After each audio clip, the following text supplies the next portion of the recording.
What's up, everybody? Welcome to Tech Dip, the show yang more dip for your tech and more tech for your dip. Pandai beli, pandai guna. Hari ni kita nak bercakap sikit tentang iPhone 13 Pro Max. Korang dah beli ke iPhone 13 Pro Max?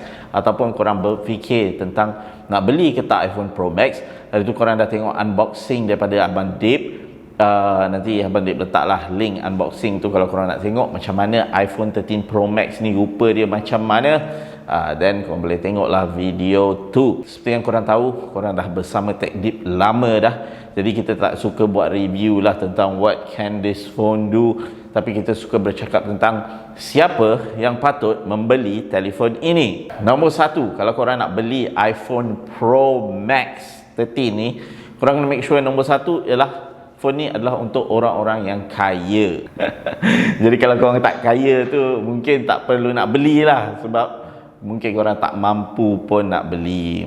Phone ni berharga RM5,300.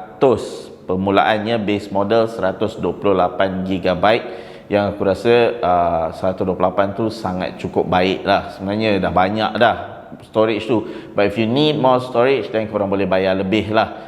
Tak ada phone yang lebih premium daripada phone ni lah. Phone ni memang premium lah. If you pegang phone ni, memang dia rasa macam padat tau dalam dia.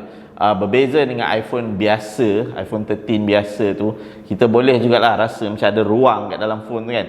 Tapi kalau kau pegang phone iPhone 13 Pro Max ni, memang rasa padat tau, padat. Dia berat.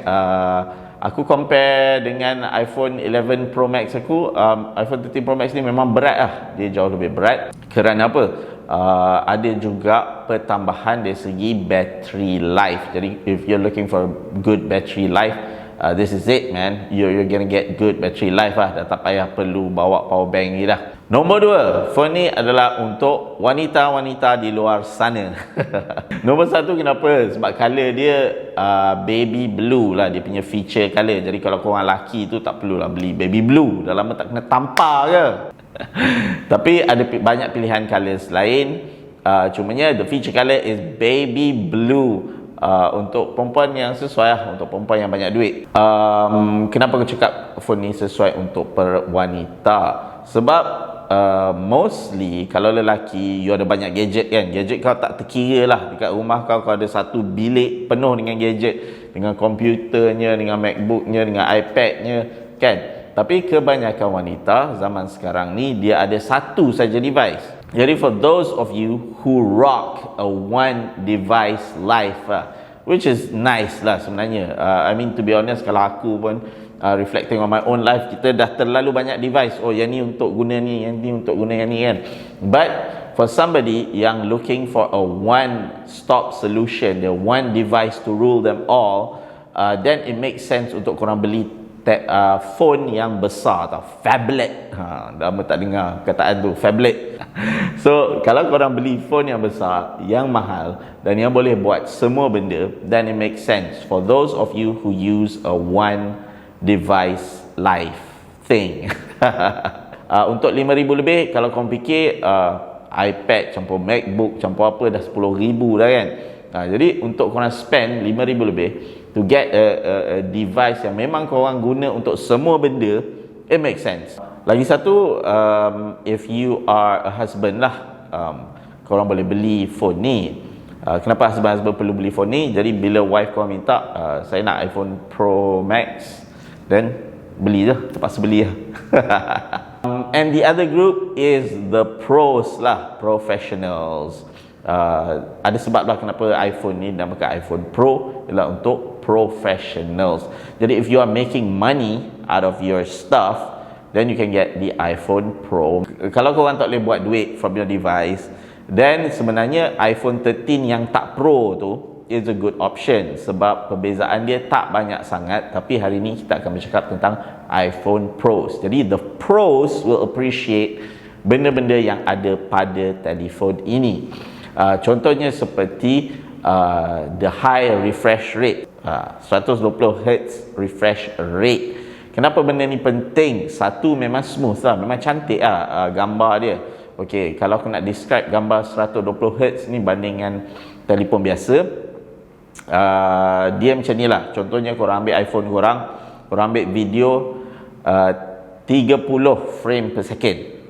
Lepas tu korang ambil video 60 frame per second.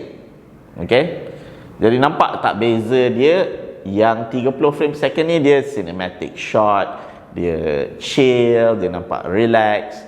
Tapi kalau 60 frame per second ni nampak jelas gila kan. Jadi imagine that screen ada double that, 120 Hz. Jadi images pada screen tu bila korang gerakkan benda-benda tu, dia nampak jelas lah, nampak crisp tu macam kepek okay. Crisp, rangup. And another feature for the pros ialah kamera yang sangat besar lah. Kalau korang tengok iPhone 13 generasi tahun ni, kamera dia semua tebal-tebal, apatah lagi Pro Max, dia super tebal lah. Apa yang korang dapat dengan 3 kamera ni? Korang dapat kamera biasa, satu. Korang dapat kamera wide angle. Okay, wide angle yang aku selalu promote lah. Aku cakap wide angle ni memang best. Dan kamera wide angle ni memang best lah. Kalau korang nak ambil gambar bangunan ke, korang nak ambil gambar party ke, korang nak ambil gambar office ke kan, you need a wide angle. And then another one is telephoto, di mana dia boleh pergi dekat. Kadang-kadang kalau nak shoot portrait kan, jadi tak payahlah korang pergi dekat dengan muka orang tu kan, sampai dia boleh bau nafas korang. Covid macam ni kan, jadi korang boleh berdiri jauh dan boleh gunakan telephoto lens untuk pergi dekat dengan orang tanpa pergi dekat. Okay, faham? Telephoto lens ni pun berguna juga, sebab aku guna iPhone 13 biasa je yang tak ada telephoto lens. Dulu ada kan, dia crop in kan, tapi bila tak ada tu sebenarnya rasa macam missing out jugalah. Dan yang terbaru sekali ialah the wide angle lens yang aku cakap tadi, yang boleh ambil gambar pejabat tadi tu. It doubles up as a macro lens. Jadi kalau korang suka ambil gambar bulu-bulu, ialah bulu-bulu buah ciku ataupun gambar serangga kan, then you can use the wide angle lens to take a macro shot. Banyak tu feature-feature kamera yang sesuai untuk pengguna pros lah. Okay, apa yang beza phone ni dengan iPhone 13 lah sebagai kesimpulannya ialah the cameras, the selection of cameras, iaitu adakah anda memerlukan kamera yang boleh zoom dan pergi dekat dengan orang tu, dan juga adakah anda perlu the pro refresh rate. If you are a gamer ataupun certain apps anda memerlukan high refresh rate kan, especially gaming lah, then awak boleh dapat the high refresh rate lah from this screen. Tak semua orang perlu, tapi certain people memerlukannya. Itu beza dia. Jadi if you have duit yang banyak and perlukan dua feature tu, then awak boleh beli iPhone 13 Pro Max. Tapi for most people, aku rasa 13 dengan 13 mini itu dah okey dah. Dari segi kualiti benda lain semua sama sahaja. Jadi do you really need that high refresh rate? Do you really need the extra camera? For most people, probably kau tak perlu lah. For most people yang nak beli iPhone 13 Pro, hanyalah satu saja reason, iaitu sebab diorang banyak duit and for status. Di mana kau tengok it's matte back, color-color dia pun kau tahu, okay, ini 13 Pro ni ada 3 kamera ni. So a lot of people will buy it for that. Jadi itu sajalah review tentang iPhone 13 Pro Max. Is it a good phone? Of course it is a good phone.